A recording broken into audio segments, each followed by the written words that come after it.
창세기 48장 3절입니다. 그러므로 그 야곱은 그 요셉에게 말하고 있다. 전능하신 하나님이 나에게 알게 했었다. 가나안 땅 루스에서. 그리고 그는 나를 확실히 축복하고 있다. 아직 끝나지 않았네. 축복하고 있어요. 계속. 창세기 48장에서 야곱이 하란으로 가던 중 과정이죠. 하란으로 가던 중 베델에서 하나님을 만났죠. 꿈에. 그리고 그곳에서 하나님께 약속했습니다. 베델을 하나님의 전이 있는 곳. 베델에 이때 당시엔 사닥다리가 있어가지고 오르내리는 그런 곳이었죠. 그때 그런 모습이었죠. 하늘의 문이라고 한 곳이 바로 하늘의 문이 있는 곳. 그리고 베델, 루스 이렇게 이름을 불렀습니다. 야곱은 이곳에서 하나님께 서원했습니다.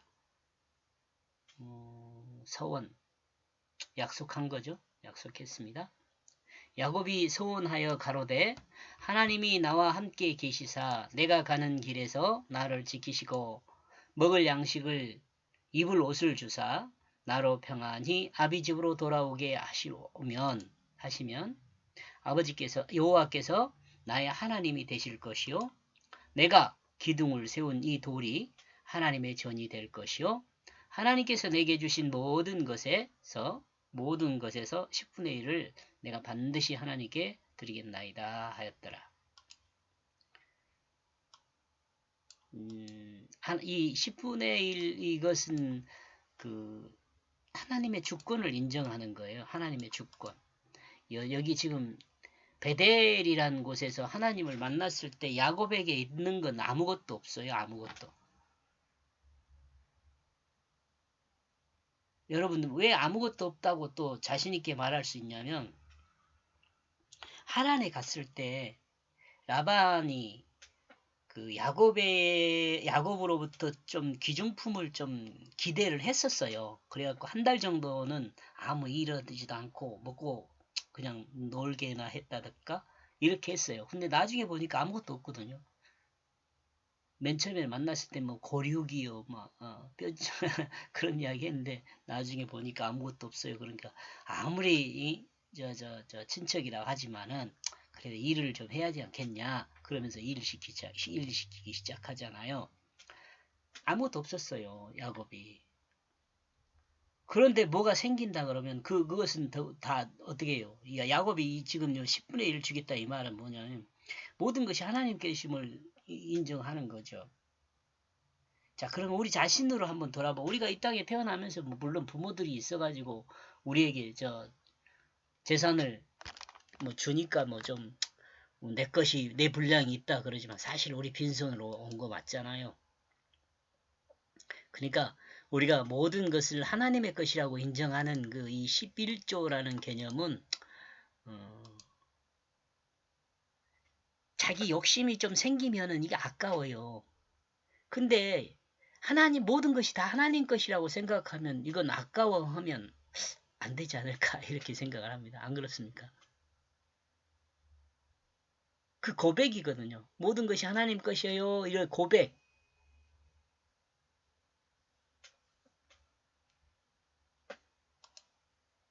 다른 여러 가지로 설명할 필요 없어요. 그리고 창세기 35장에서 야곱은 하나님의 명령을 따라서 베델로 올라가서 거기에 단을 쌓고 그곳을 베델이라 불렀습니다. 베델. 35장 6절에서 7절 나와 있네요. 그리고 그 이름은 그 이름은 야곱의 이름을 말하는 거예요. 그리고 야곱의 이름을 다시 한번 야곱의 이름을 다시 한번 이스라엘로 개명해 주십니다. 두 번째로요.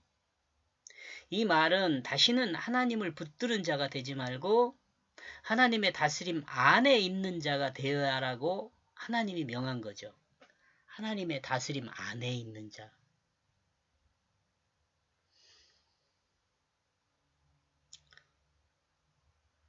이 하나님을 붙드는 자하고 하나님의 다스림을 받는 자하고 틀린 게 뭐냐면,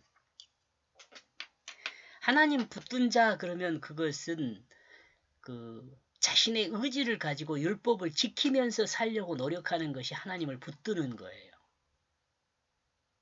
저는 그렇게 이해를 합니다. 붙드는 게 뭐냐면 자신의 의지를 가지고 하나님 율법을 지키려고 노력하는 것, 마치 유대인들처럼요. 그런데요, 만약에 이스라엘이라는 개념, 곧 하나님의 다스림 안에 있는 개념이라는 것은 뭐냐 하면은 내 마음에 하나님 말씀이 이미 중심을 잡고 나의 주인으로 있어요. 하나님 말씀이 내 마음 안에 내 주로 있단 말이에요. 그래가지고 내 마음에 그 주로 있는 그 하나님 말씀이 나를 그냥 사용하는 거예요. 그게 하나님 다스림 안에 있는 거예요. 그러니까 야곱하고 이스라엘하고는 많은 차이를 보인다고 볼 수 있죠. 많은 차이를 보이죠. 그러니까 자신의 힘으로 율법을 지키려고 하는 사람이 있는 반면에 자신의 힘으로 율법을 지키는 것이 아니라 내 안에 심겨진 그 하나님 말씀에 의해서 내가 다스림을 받음. 그러니까 말씀이 내 몸을 사용하게 됨으로써 율법을 자동으로 지켜지는 거죠. 율법보다도 더 위에 있는 법을 지키게 되는 거죠. 다스림 안에 있는다는 말 이해하시겠죠? 그러니까 야곱이라는 부분하고 이스라엘이라는 부분은 이런 차이가 있는 거예요. 저는 이렇게 이해를 하고 있습니다. 이는 야곱의 삶이 한 단계 업그레이드 되는 것이죠. 제가 지금 설명하고 있는 것이요. 율법을 지키면서 살려고 하는 사람보다 자기 마음에 하나님 말씀이 심겨져서 그 말씀이 내 몸을 다스리면서 하는 것은 많이 업그레이드 된 거죠. 업그레이드 된 거예요. 많이 단계가 높아진 거예요. 이는 하나님을 붙드는 사람에서 그 마음에 하나님 말씀이 있어 그 말씀에 의하여 움직이는 사람이 되는 것이기 때문에 그렇습니다. 이곳에서 하나님은 야곱에게 약속을 합니다.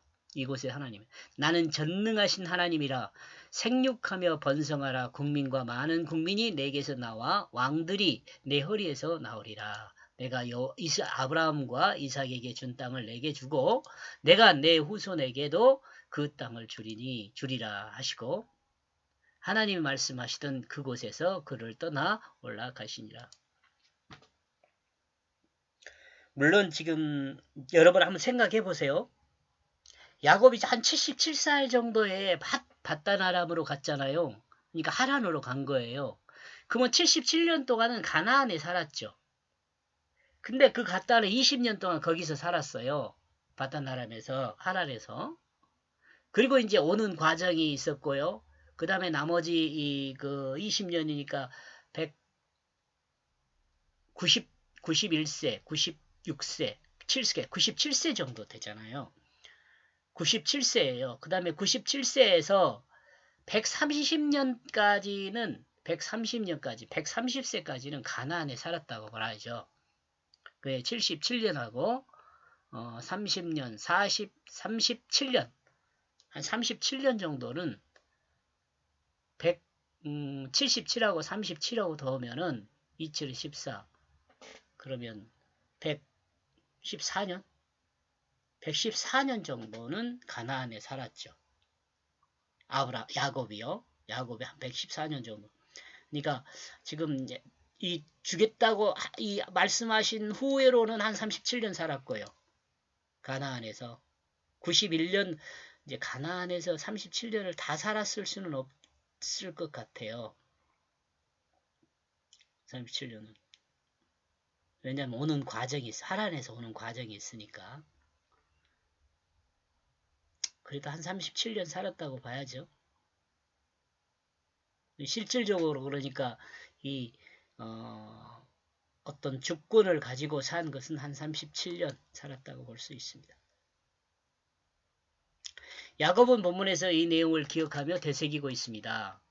하나님이 자신을 확실히 축복했던 그 장소와 내용을 기억하고 있습니다. 그리고 그 내용을 요셉에게 이야기하고 있습니다. 이것을 뭐 한 번만 이야기했겠어요. 이제 마지막으로 정리하면서 자신의 그 죽음 앞에서 자녀들에게 이 정리해서 알려주는 거죠. 이렇게 여러분과 저는 이런 기도를 해야 돼요. 이런 임종이 멋있잖아요. 멋있다기는 개념도 뭐 좀 그렇지만 온전하다고 저는 생각합니다. 인생을 딱 정리하고 자녀들에게 이렇게 유언할 수 있는 이런 위치. 그냥 누워서 유언하는 것이 아니라 온 힘을 다해서 일어나서 마지막으로 이렇게 이야기할 수 있는 거. 내가 이렇게 살았다. 너는 이렇게 살아야 한다. 이렇게 이야기할 수 있는 우리의 임종이 되는 것이 정말 좋다고 저는 생각합니다. 이런 부분에 있어서 우리가 기도해야 합니다. 우리의 임종이 어떠해야 할지에 대해서도 우리 자신이 하나님 앞에 이와 같이 되게 해달라고 기도를 해야 하는 거죠. 우리가 마음대로 우리 생명의 끝을 정리할 수 없잖아요. 우리 생명의 끝은 하나님이 좀 정리해달라고 기도를 해야죠. 하나님, 내 생명의 끝이 이 지금 야곱과 같이 잘 정리될 수 있도록 인도하여 주옵소서. 이렇게 예수님 이름으로 기도합니다. 아멘. 이렇게 나와 여러분 기도를 해야 합니다. 이는 하나님이 가나안 땅을 아브라함과 이삭과 야곱에게 주었으면 또한 야곱 자손에게 이 땅을 주었다는 것을 상기시키고 있습니다. 이같이 상기하고 있는 이유는 현재 야곱의 자손들이 애굽 고센 땅에 있기 때문입니다. 언젠가는 애굽에서 하나님이 자신에게 준 가나안 땅으로 가야 한다는 것을 분명하게 말하고 있습니다. 이런 것들을 실천하기 위해서 자신의 몸을 이 애굽 땅이 아닌 가나안 막벨라 구울에 장사하라고 부탁한 것도 다 같은 의미를 전달하고 있다고 우리가 생각해 볼 수 있죠. 그리스도인이 이 땅에 사는 것은 자 우리 자신을 한번 생각해 보자는 거예요. 우리 자신을 이스라엘 아들들이 애굽에 사는 것과 같습니다. 우리는 그러므로 그리스도인은 언젠가 하나님이 약속한 그 땅으로 가야 합니다. 그 땅으로 가야 합니다. 근데 이 땅이란 개념을 여러분 우리 흙으로만 생각하면 안 돼요. 나라라는 개념으로 생각해도 돼요. 약속한 그 나라. 나라로 씁시다. 나라로 가야 합니다. 그러므로 그리스도인은 하나님이 상속한 영원한 하나님 나라로 가야 합니다. 그리고 하나님이 약속한 그 영원한 하나님 나라는 하나님 말씀으로 다스림을 받는 자만이 가능합니다. 하나님 말씀에 의해서 다스림을 받지 않는 자는 하나님 나라로 갈 수가 없어요. 하나님 나라 백성 자체가 될 수가 없어요. 그 마음에 하나님 말씀이 심겨져 하나님 말씀의 그 뜻이 그 자신의 몸을 사용하게 되는 사람만이 하나님 나라로 갈 수가 있어요. 자신의 몸을 하나님 말씀의 뜻이 사용하게 되는 사람은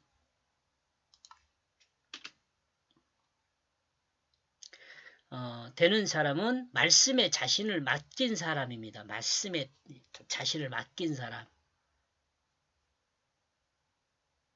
하나님 말씀에 자신을 맡긴 사람은 하나님 말씀을 믿는 사람이고 하나님 말씀을 믿는 사람은 성경이 하나님 말씀임을 믿는 사람입니다.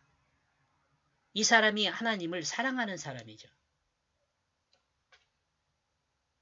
이 사람이 하나님을 사랑하는 사람이에요. 왜 하나님을 사랑하는 사람이죠?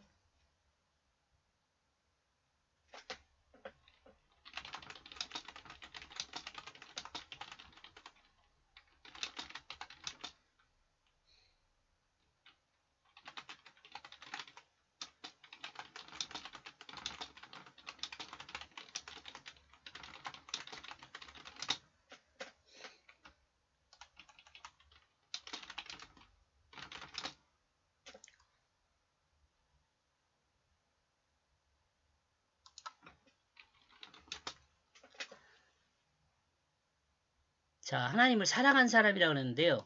사랑이라는 것은 뭐냐면 자신의 자리를 내어주는 게 사랑이거든요. 자신의 자리를 내어주는 게.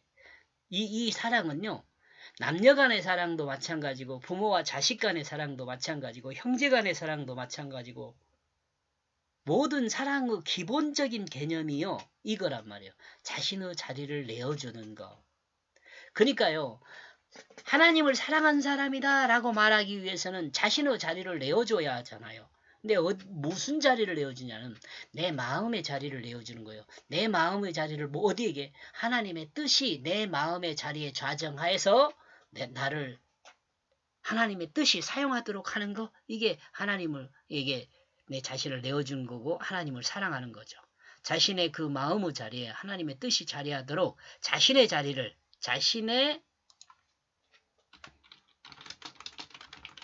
그 마음의 자리를 내어준 사람이 되었기 때문에 그렇습니다. 이런 사람이 하나님을 사랑한 사람이죠. 성경이 하나님 말씀을 믿는 사람은, 자, 성경이 하나님의 말씀이라는 것을 믿는 사람은 어떤 사람이냐? 성경에 기록된 인간의 언어를 문자적으로 믿지 않습니다. 예, 문자적으로 믿으면 안 돼요. 문자적으로. 이 문자적으로 믿는다는 것은요, 인간과 인간 사이에 통용되는 의미로 알아들으면 안 된다 말이야.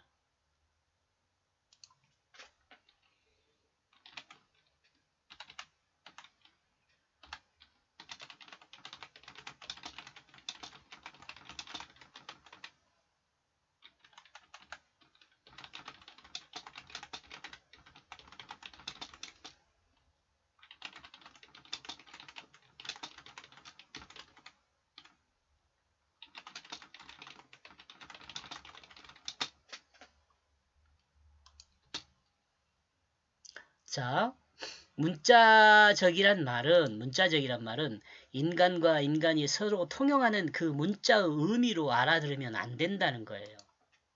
그러니까 성경 말씀을요, 사람이 통용하는 언어로 이해하면 안 돼요. 그러면 하나님의 뜻을 알 수가 없어요. 비슷하게는 알 수 있는데, 왜냐? 하나님의 뜻을 설명하는 언어이기 때문에 비슷하게는 알 수 있어요.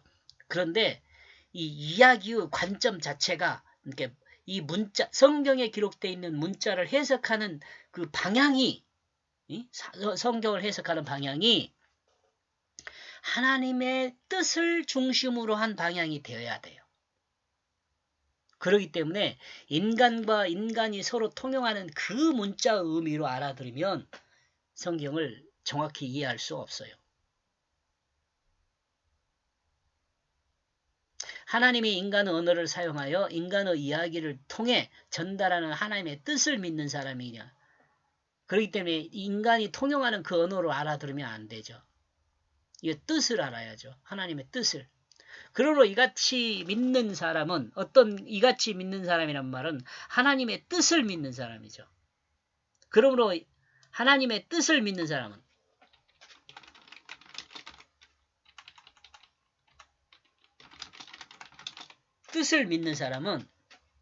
하나님의 역사를 세상에 드러내게 됩니다.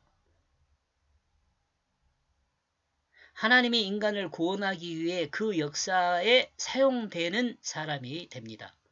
하나님이 인간을 구원하기 위한 그 역사에 사용되는 사람이 됩니다. 이 사람은 영원한 하나님 나라에 들어간 사람입니다. 이런 사람이 하나님 나라에 들어가요.